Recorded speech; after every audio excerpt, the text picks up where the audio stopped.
क्या दूसरे के मन की बात को जान लेना, कोई इंसान हमारे बारे में क्या सोच रहा है, इन बातों को जान लेना क्या संभव है? तो इसका उत्तर है हाँ। 100% तो नहीं, लेकिन किसी हद तक आप किसी के भी मन की बातों को जान सकते हैं, समझ सकते हैं। लेकिन अगर आप भी इसे सीखना चाहते हो तो आप इस वीडियो को बहुत ध्यान और समझ के साथ देखिए और इस वीडियो में जो प्रयोग आपको बताए जा रहे हैं उन्हें आप लगातार अभ्यास करने की कोशिश कीजिए। तभी आप किसी के भी मन की बात को समझ पाएंगे, महसूस कर पाएंगे। वैसे ये सब प्रयोग आपको कोई बताएगा नहीं, क्योंकि बहुत सारे एस्ट्रोलॉजर जो ज्योतिषी हैं वो यही सारे प्रयोग करके आपके मनोभावों को जान लेते हैं। आप जैसे ही उनके पास जाते हैं वो पहले ही आपके मनोभावों को पढ़ना शुरू कर देते हैं। आप अपने बारे में उन्हें थोड़ा बताते हैं और वो आपको आपके ही बारे में बहुत कुछ बता देते हैं। तो आपको लगने लगता है कि ये ज्योतिषी तो बहुत चमत्कारी हैं, इन्हें हमारे भूतकाल के बारे में, हमारे भविष्य के बारे में सब कुछ पता है। पर ये वास्तविकता नहीं है और ये कोई चमत्कार भी नहीं है। ये सिर्फ अभ्यास की बात है जो उन्होंने किया है और उसी से ही वो आपके मन की बातों को जान लेते हैं। अब वो तो आपको ये सारी बातें नहीं बता सकते, क्योंकि उनका घर और उनका बिजनेस इसी से ही चलता है। तो आइए अब हम शुरू करते हैं कि इसको किया कैसे जाता है। सबसे पहली बात है कि अगर आप किसी के मन की बात को जानना चाहते हैं तो उसके लिए आपके मन का शांत होना बहुत जरूरी है। थोड़ा ध्यान से समझना इस बात को, तभी आप इन प्रयोगों को सक्सेसफुली कर पाएंगे। मैं आपको एक कहानी सुनाता हूँ।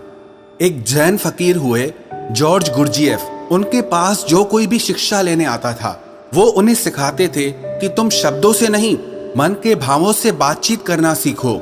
इसे टेलीपैथी भी कहा जाता है, जो बिना कुछ कहे एक दूसरे के साथ मन ही मन में बात कर लेना। कई बार आप लोगों ने महसूस किया होगा कि आप किसी के बारे में सोचते हैं और वो इंसान आपके सामने आ जाता है या उसका फोन आ जाता है।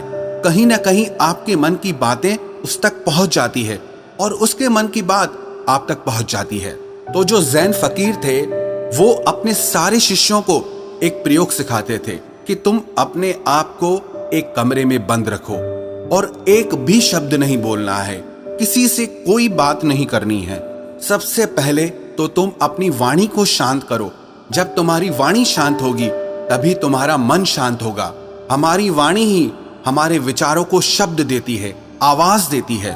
पहले वाणी में शांति आएगी, फिर विचारों में शांति आएगी। फिर जब धीरे धीरे उन शिष्यों का मन प्रयोगों के द्वारा शांत होने लगता था तो गुरजिएफ क्या करते थे, अपने मन में एक शब्द बोलते थे, जैसे कि गुलाब का फूल। और जब तक वो शब्द उन शिष्यों को सुनाई नहीं देता था वो उन शिष्यों से इसी प्रयोग को लगातार करवाते रहते थे। वो एक ही कोई शब्द अपने मन से बोलते रहते थे और उस शब्द को धीरे धीरे वो सारे शिष्य आसानी से सुन लेते थे, बिना मुंह से कुछ भी बोले। आप कहोगे ये सब बकवास बातें हैं। ये बिल्कुल भी बकवास बातें नहीं है, ये प्रूव्ड साइंटिफिक बातें हैं। बहुत लोगों ने इस पे प्रयोग किए हैं।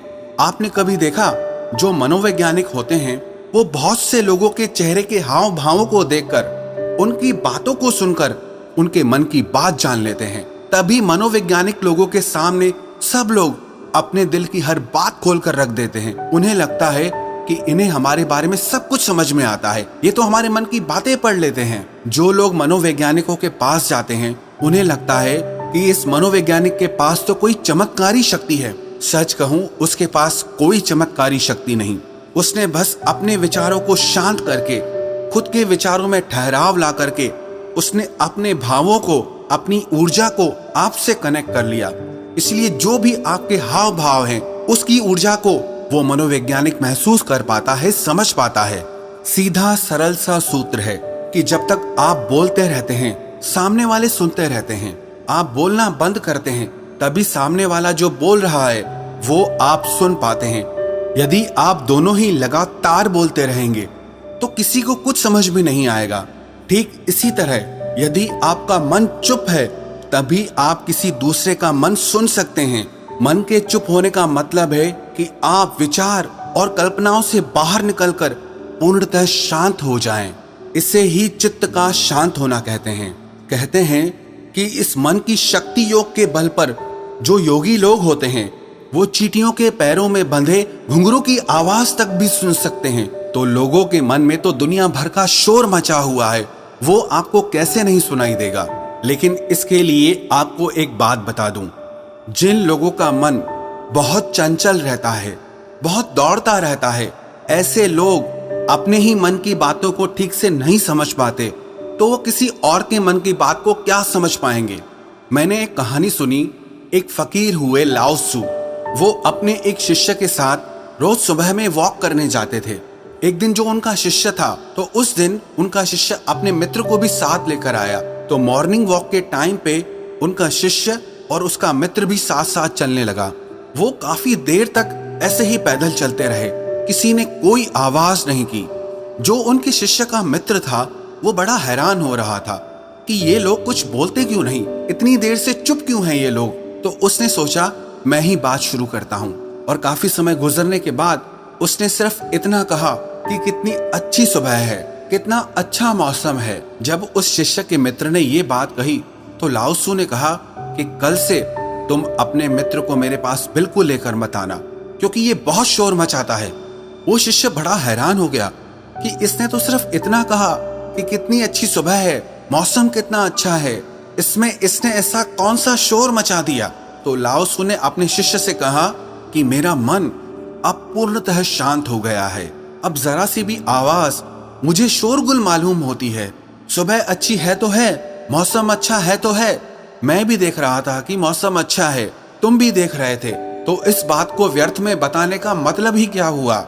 मेरे मन में ऐसी शांति भर गई है कि ये व्यर्थ की बातें मुझे अब बिल्कुल अच्छी नहीं लगती, क्योंकि मैं बिना बोले ही सब कुछ सुन सकता हूँ और बिना कहे ही सब कुछ कह सकता हूँ। तो मैं शब्दों को बोलकर और सुनकर अपनी उस शक्ति को क्यों नष्ट करूं। जब मैं बिना बोले सुन सकता हूं, बिना कहे भी कह सकता हूं, तो मुझे शब्दों की जरूरत ही नहीं है। अगर आप भी चाहते हैं कि आप दूसरे लोगों के मन की बात जान सकें, तो उसके लिए आप एक प्रयोग करें।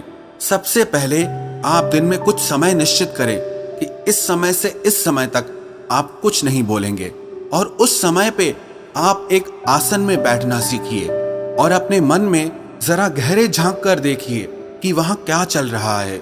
आपको कोई प्रतिक्रिया नहीं देनी, बस देखना है, और धीरे धीरे इसे देखते हुए आपका मन शांत होने लगेगा। इसे ही महात्मा बुद्ध ने आनापानसति योग कहा है, जिसमें आपका पूरा ध्यान आपकी श्वासों पर रहता है।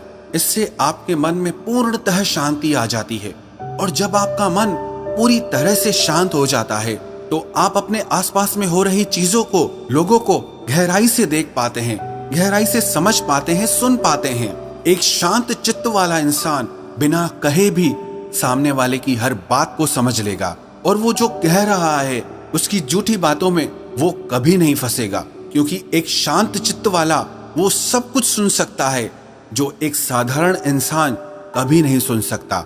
अगर आप भी चाहते हैं कि आप लोगों का मन पढ़ सकें, उनके मन में चल रही भावनाओं को महसूस कर सकें, तो उसके लिए आप अपने मन को शांत करने का अभ्यास करें। और जब आपका मन शांत हो जाए तो धीरे धीरे लोगों के मन में गहरे झांकने की कोशिश करें, उनके हाव भाव को समझने की कोशिश करें। उनके शब्दों पर नहीं जाएं, जो उनके हाव भाव हैं आप उन्हें गहराई से समझने की कोशिश करें। दूसरे के मन की बात को जान लेना, इसमें कोई बड़ी बात नहीं है, पर शर्त यही है कि आपको यही अभ्यास निरंतर करना होगा। जिस दिन आपका अभ्यास सिद्ध हो जाएगा, आपको बिना कहे भी लोगों के मन की सारी बातें बिल्कुल साफ सुनाई देंगी। अब आप ये सोच रहे होंगे कि किसी और के मन की बात पता करके हमें क्या फायदा मिल जाएगा, लेकिन मैं आपको बता दूं कि इसका फायदा आपको जीवन के हर क्षेत्र में मिलेगा। चाहे वो आपके रिश्ते हो, आपके क्लाइंट्स हो, आपकी नौकरी का इंटरव्यू हो, जिंदगी के किसी भी क्षेत्र में चले जाओ, अगर आप सामने वाले के मन की बातों को समझ पाओ, महसूस कर पाओ, तो आप जिंदगी में हर कामयाबी हासिल कर सकते हो। इसके बहुत फायदे हैं। इससे आपको कोई भी इंसान झूठ बोल के धोखा नहीं दे सकता, कोई आपका इस्तेमाल नहीं कर सकता, आप हर तरह की भावनात्मक चोट खाने से बच जाएंगे, कोई आपके पैसों को लूट कर नहीं जा सकता। और एक बात मैं आपको बता दूं कि ये प्रयोग एक ही दिन में सिद्ध नहीं होते हैं। इनमें थोड़ा समय लगता है, बहुत ज्यादा तो नहीं, लेकिन कुछ महीनों के अभ्यास से ही आप जल्दी ही किसी के भी मन की बातों को आसानी से जान लेंगे।